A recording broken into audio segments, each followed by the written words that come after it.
We met each other in the 8th grade.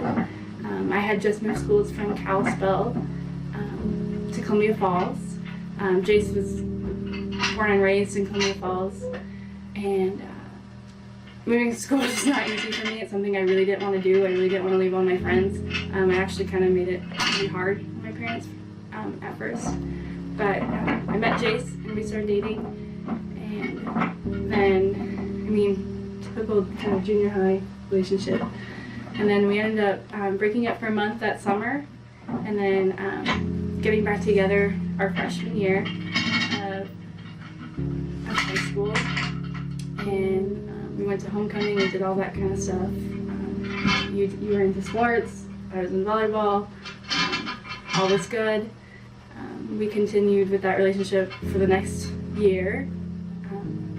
And then that sophomore year, in the middle of our sophomore year, things started getting a little more serious, and we found out that we were pregnant with our son Bridger, and it wasn't easy for us. It was us finding out, denying it for a long time before we told our parents.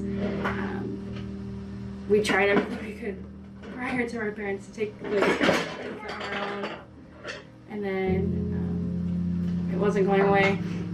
It happened, so I told my mom, and we told your parents.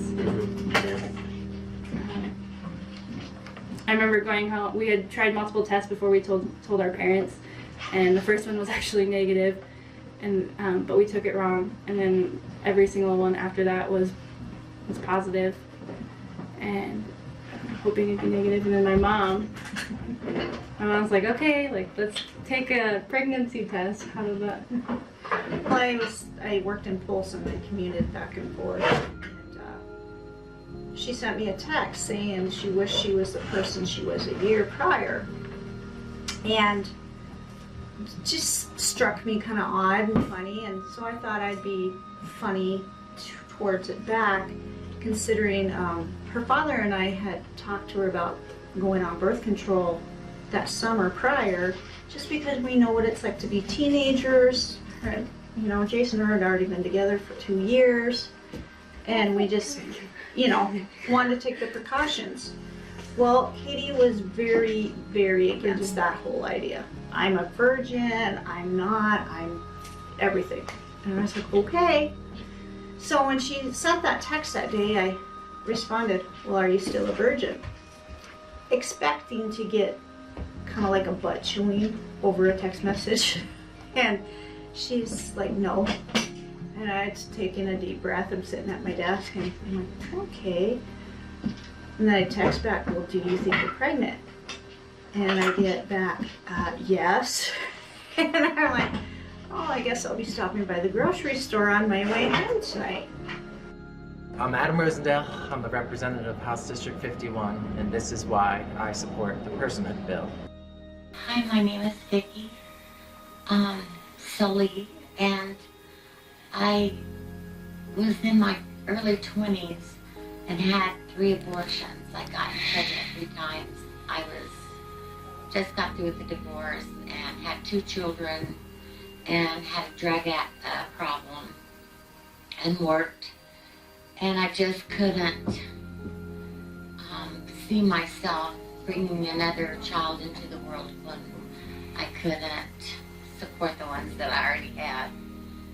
So I knew they would be with God and in heaven.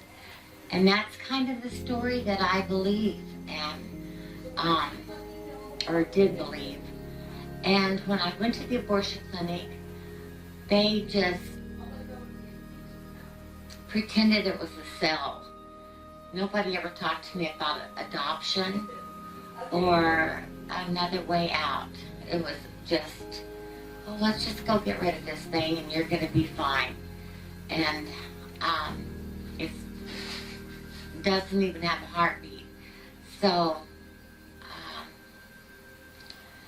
I felt, of course, bad for years. when the founding fathers came, they put emphasis on natural law, not just necessarily Christian fundamentals, but being able to easily incorporate the two as far as using natural law to bring in the secular crowd and the Christian community to reconcile the two groups so that they were working together and not at ends with one another.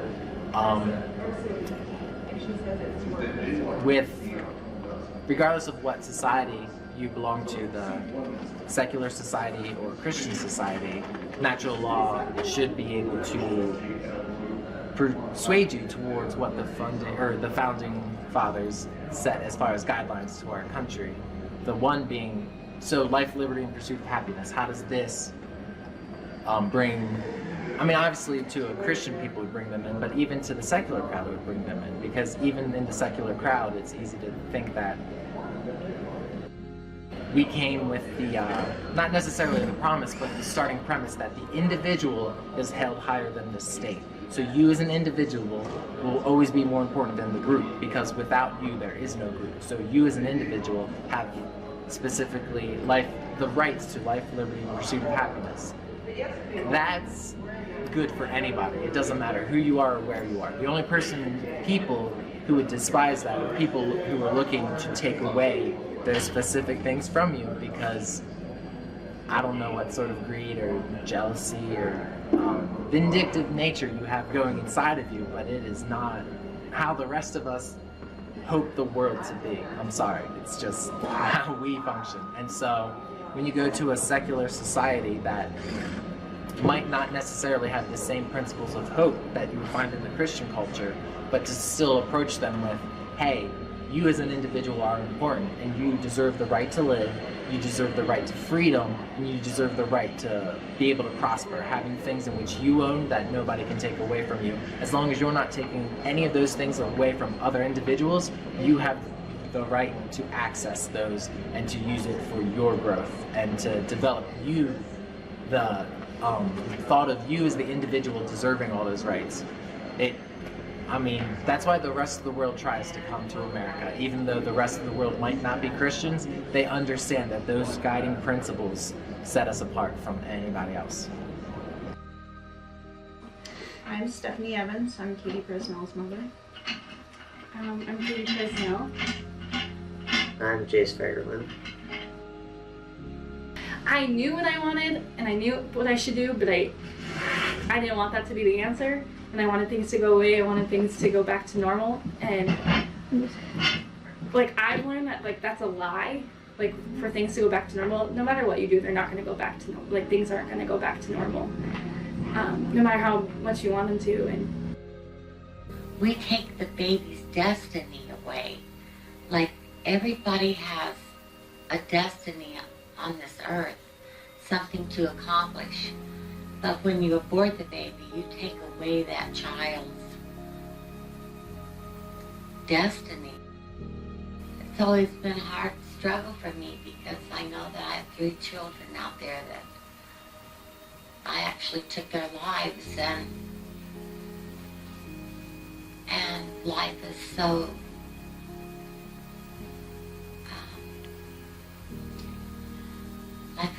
special and fragile. And we do have a reason to live on the face of this earth, even if it's just to help others. And to take away that person's right to live, I think is very wrong in God's eyes and in man's eyes. It should be anyway. So that's about all. Apparently it's the choice of the mother to decide if her offspring lives or dies. And I mean, I wish it were more sophisticated than that, but that's I suppose what they're getting at, because it's nothing more than I have the right to decide if my child lives or dies, or is allowed into this world. Mm-hmm. And very rarely is it ever for the health of the mother. Most of the time it is just because it's unwanted. I was really scared.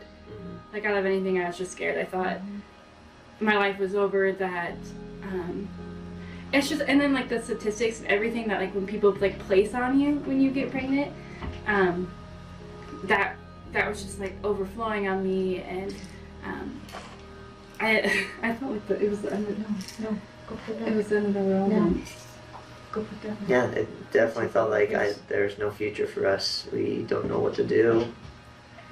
We have no options. It was just tough for us. And as 16-year-old kids, there's feel like you can't do anything. Like I said, they don't think of them as children or babies. They think of them as just cells. They're inside of your body.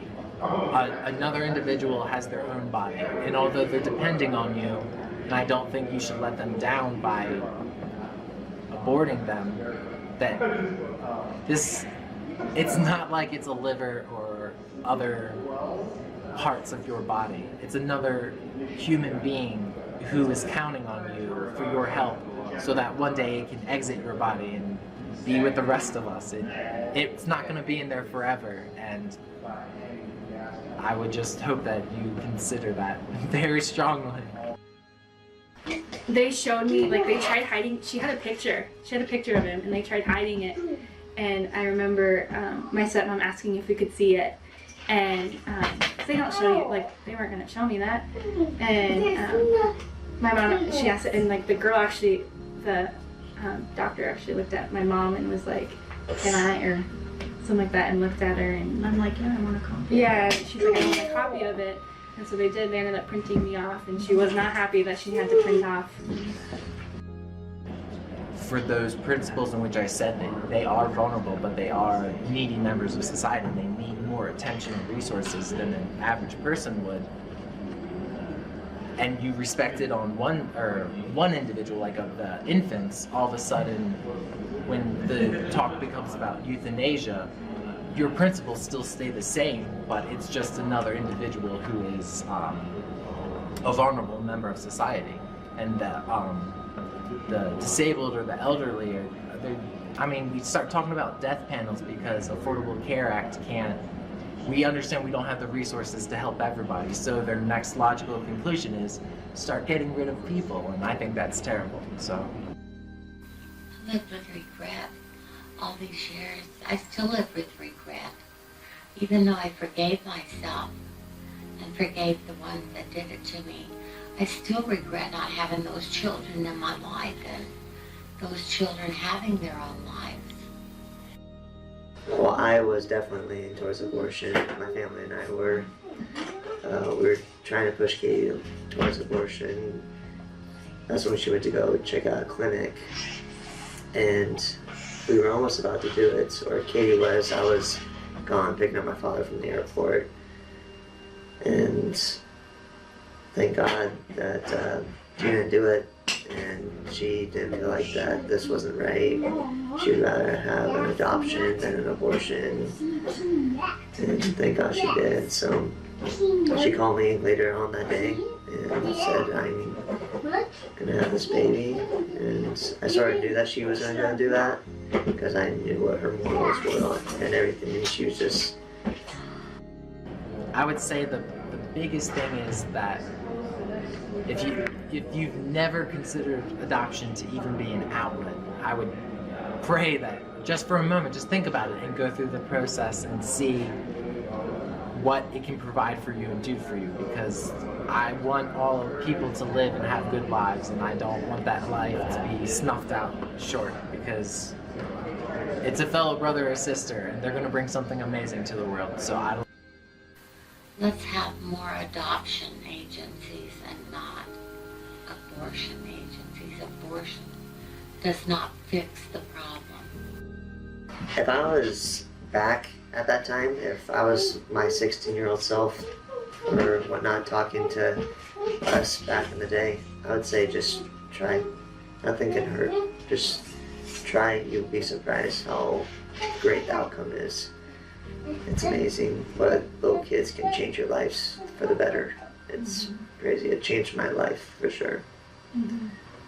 I think what's really changed my life is like knowing and understanding that I am called, I am loved, I am chosen, and I am equipped for whatever comes our way.